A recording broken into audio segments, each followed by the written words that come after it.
নমস্কার বন্ধুরা, মিনুর রান্নাঘরে আপনাদের স্বাগত। চলে এলাম নতুন একটা রেসিপি নিয়ে।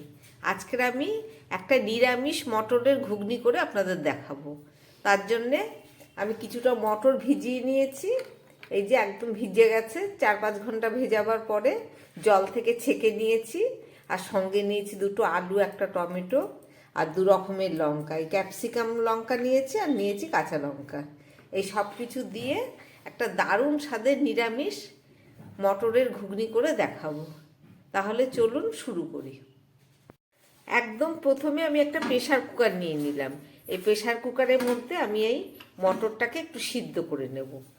আলু আর মটরটাকে আমি একসঙ্গে এর মধ্যে দিয়ে দিলাম। আর দিয়ে দিচ্ছি দুটো লঙ্কা, সব কিছু দিয়ে দিলাম। এবার দিয়ে দিচ্ছি একটু হলুদ, আর দিয়ে দিচ্ছি একটু পরিমাণ মতো নুন। এই সব দিয়ে আমি মটরটার মধ্যে দিয়ে দিচ্ছি জল।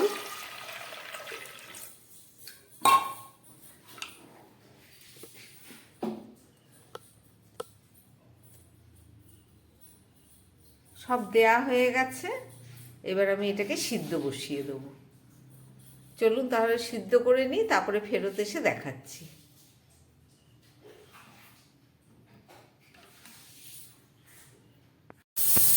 প্রেসার কুকারে মটরটা সিদ্ধ হচ্ছে, চলুন ওদিকে একটা মশলা আমি রেডি করে দিই।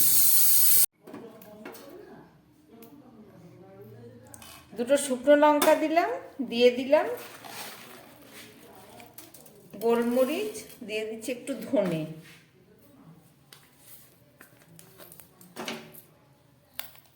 আর দিয়ে দিচ্ছি 1/2 চামচ জিরে। এছাড়া দিয়ে দিচ্ছি একটু গরম মশলা। এই সমস্ত ভাজা মশলাগুলো আমি তৈরি করে নিচ্ছি নিরামিষ ঘুগনির জন্যে।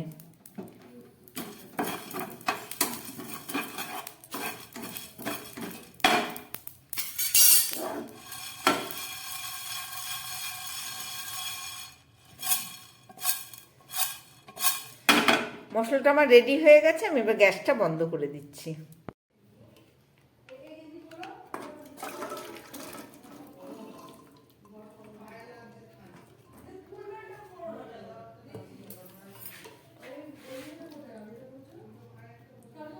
মটর, আলু, লঙ্কা সমস্ত কিছু সিদ্ধ হয়ে গেছে, দেখুন একদম নরম।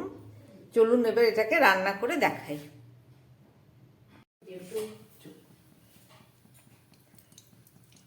নিরামিষ মটরের ঘুগনি তৈরি করার জন্য আমি একটা কড়াই বসিয়ে দিয়েছি। তার মধ্যে দিয়ে দিচ্ছি আমি কেটে রাখা কিছুটা ক্যাপসিকাম।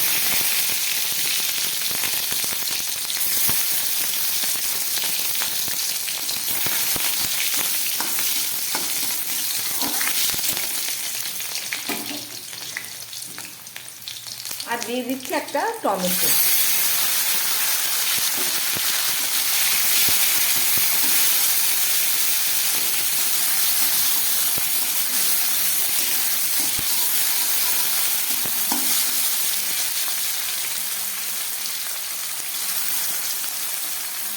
টমেটো আর ক্যাপসিকামটা ভাজা হয়ে গেছে। এবার দিয়ে দিচ্ছি এই সিদ্ধ আলুটা।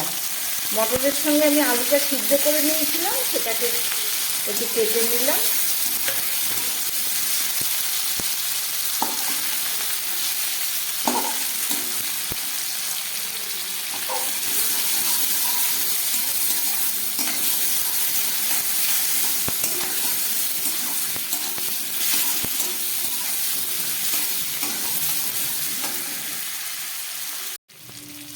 দিয়ে দিচ্ছি 1 চামচ গ্রেট করা আদা।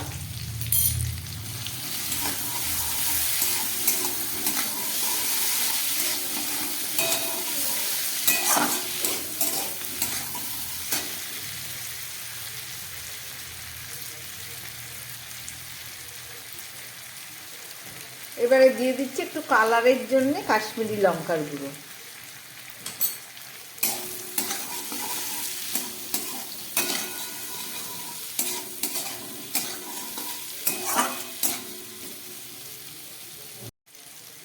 দিয়ে দিচ্ছি পরিমাণ মতো নুন। নুন দিয়ে সিদ্ধ করা ছিল, সেই কারণে একটু কম নুন দিলাম।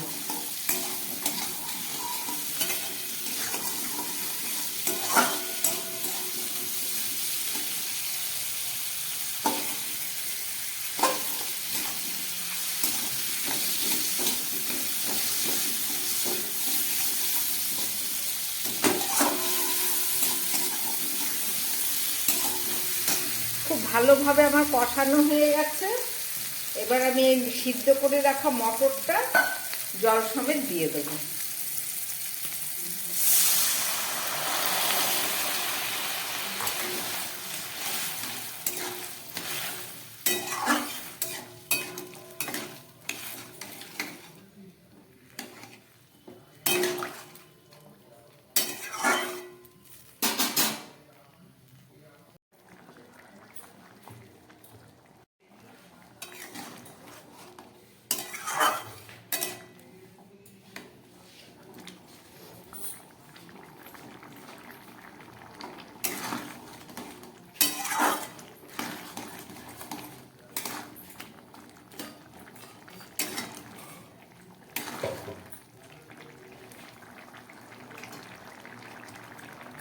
মটরের ঘুগনিটা ফুটে উঠেছে। এবারে আমি এটাকে একটু গ্যাস কম করে 2-3 মিনিটের মতো একটু রান্না করব ঢাকা দিয়ে। ঢাকাটা দিয়ে দিচ্ছি, ফেরত এসে দেখাচ্ছি। 3-4 মিনিট পরে ফেরত আসলাম, ঢাকাটা খুলছি।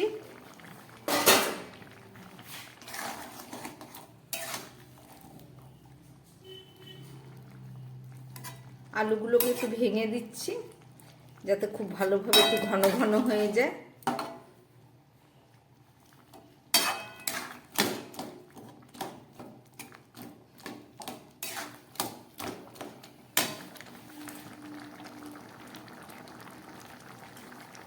এবারে দিয়ে দিচ্ছি এই যে মশলা আমি প্রথমেই রেডি করেছিলাম, সেটা মিক্সিতে শুকনো গুঁড়ো করে নিয়েছি। সেখান থেকে 1 চামচ মশলা আমি দিয়ে দিচ্ছি।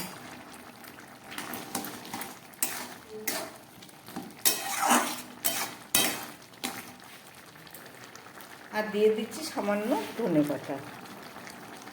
আদা রসুন পেঁয়াজ দিয়ে কষা কষা ঘুগনির থেকে এইভাবে নিরামিষ ঘুগনি রান্না করে একদিন খেয়ে দেখবেন, দারুণ স্বাদ। এই এই মটরের ঘুগনি আপনারা লুচি, পরোটা, রুটি বা শুধু সব কিছুর সঙ্গে খেতে পারবেন।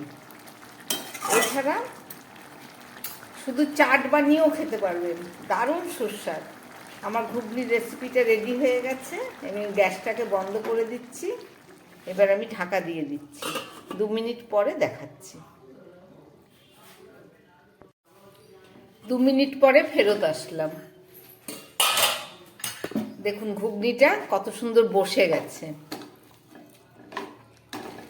রান্না করলাম নিরামিষ মটরের ঘুগনি, রেসিপিটা আপনারা দেখলেন। যারা পেঁয়াজ রসুন খেতে পছন্দ করেন না তাদের দারুণ পছন্দের একটা নিরামিষ রেসিপি।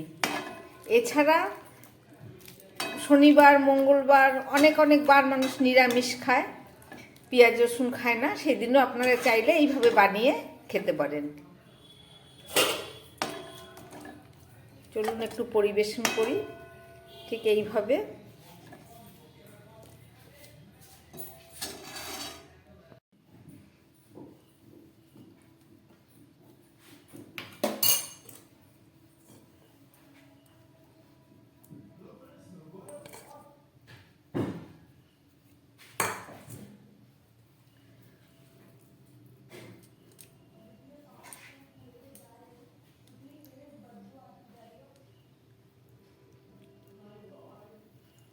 এইভাবে যদি চাট বানিয়ে খেতে ইচ্ছা করে তাহলে এইভাবে খেতেও পারেন, দারুণ স্বাদ।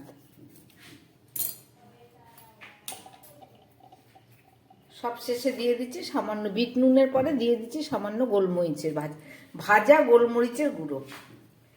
বাস আমার একদম রেডি হয়ে গেল পরিবেশনের জন্য।